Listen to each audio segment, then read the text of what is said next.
It's Brian Wilson alongside Larry O'Connor. Is this a new Cold War, sir?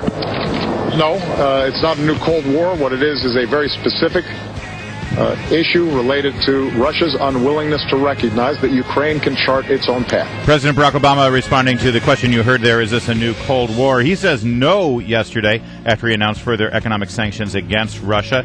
White House Intelligence Chairman Mike Rogers, Republican, was on Fox News last night, asked the same question. But to say it's not a Cold War, I'll tell you what, Megan, it's awful chilly. It's awful chilly, he said. Joining us now, KT McFarland. She knows a thing or two about Cold Wars. She helped win it for the West back in the day. She joins us now. Well, is it a Cold War or is it just chilly right now, KT? Yeah, it's pretty chilly.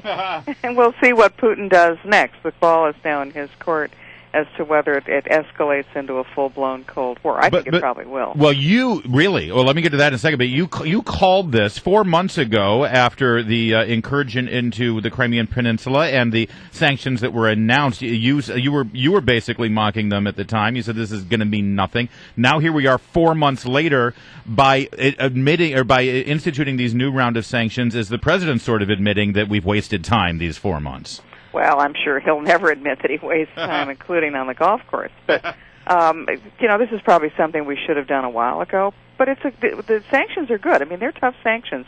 They could have been a lot tougher. And these could have been back then, couldn't they? They sure could have been back then, and that's when they should have been, because it would have put more and more pressure on Putin's economy. I think they also could have been tougher in the sense that the sanctions could have been matched up with other things we could have done, redeploying the missile shield in Poland and the Czech Republic. Yes. I think primarily American energy independence would be the one thing that would scare Putin the most, and the sanctions on the energy industry in Russia, which are good, but unfortunately only included the oil industry, not the natural gas industry. So they could have been tougher, but better than what we've had. The question is, it's not what we've done, it's what will Putin do. I don't think this stops him for a nanosecond. That was my question. I mean, so you lay these things out there. As you say, maybe we could have gone further. Maybe the president could have gone further. But this is what he's decided to do thus far. Does it really have any impact at all that would change the course that Vladimir Putin seems set on? No, and in fact, in some ways, he may double down. Why? Because the course that we're on, the sanctions exploiting their economic weakness, that will have long-term, long-range benefits. The problem is getting there, and what happens between now and then. And that could take several years before those sanctions have any really major effect on the economy, and therefore convince the people of Russia that Putin's going in the wrong direction. So what does he do until then? His popularity is like 80-90%. He controls the media in his own country. Well, yeah, that's true. So how is he? So the move is now up to him. Is he going to double down and maybe invade eastern Ukraine? Is he going to move on to other countries along the border? Going to move on to Moldova, other countries along the border, and do the same kind of thing that he's done in eastern Ukraine?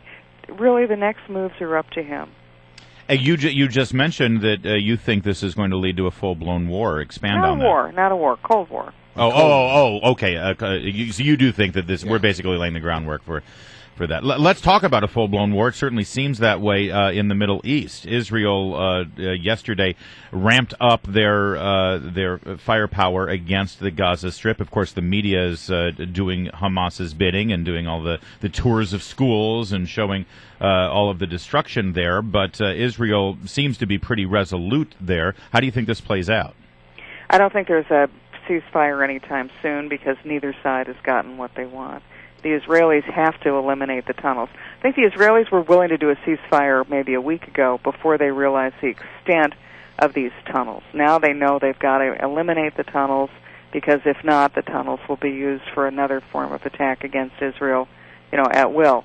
Now, as far as Gaza and Hamas goes, they know they can't win militarily. They know that there'll be another war in 2 or 3 years. They're going to lose that one too. Their only hope is to win in the World Court of Public Opinion, and they're doing a pretty darn good job of it because they're willing to use their children as human shields. I mean, there are now 3 schools that the UN says have weapons in the basement. Hamas, there's evidence that Hamas uses a hospital as its headquarters. So knowing that they're telling the Israelis, you either stay your hand and don't destroy our weapons depots, and then we're going to come and use those weapons against you, or you destroy our weapons depots and kill a lot of our children. All right, so the United States, and specifically the Secretary of State, John Kerry, has been a broker in trying to get a ceasefire going, and it has not gone well. And in fact, one hears that the administration is quite irritated at the way that Israel has been treating our Secretary of State. Your thoughts? Well, the Israelis are pretty irritated at the way the Secretary of State has treated them.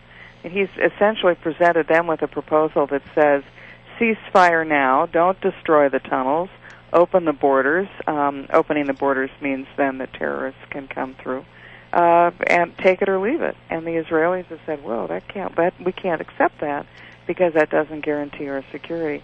I don't see that this has any end. At best, this ends up in a ceasefire where everybody buys a year or two of calm until the cycle starts again. I would look at the whole situation and say, you really want to solve the Middle East?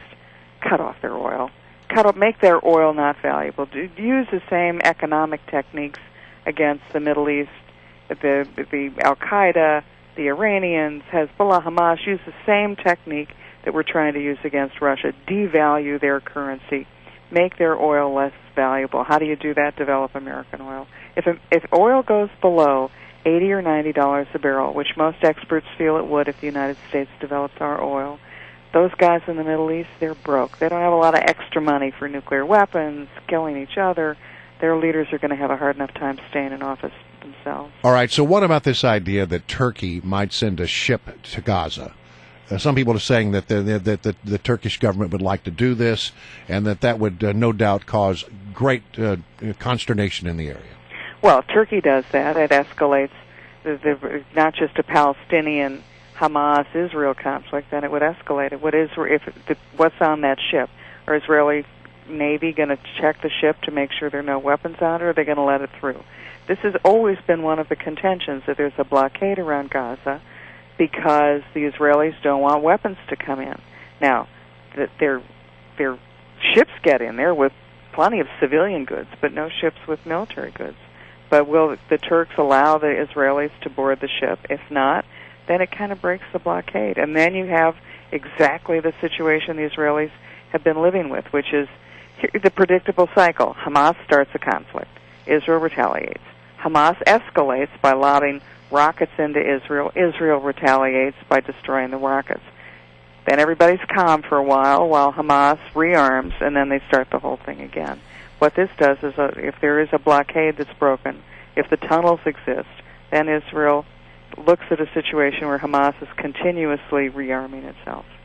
Katie McFarland, always good to have you, the voice of reason here whenever we have you in the mornings. And by the way, we took an informal poll here at WMAL. In our book, you are part of the 50 most beautiful people in Washington. Well, when you're here. Well, that's because I live in New York. Yeah, Thanks, guys. When you're here. Yeah. Thank you, Katie. Thank you.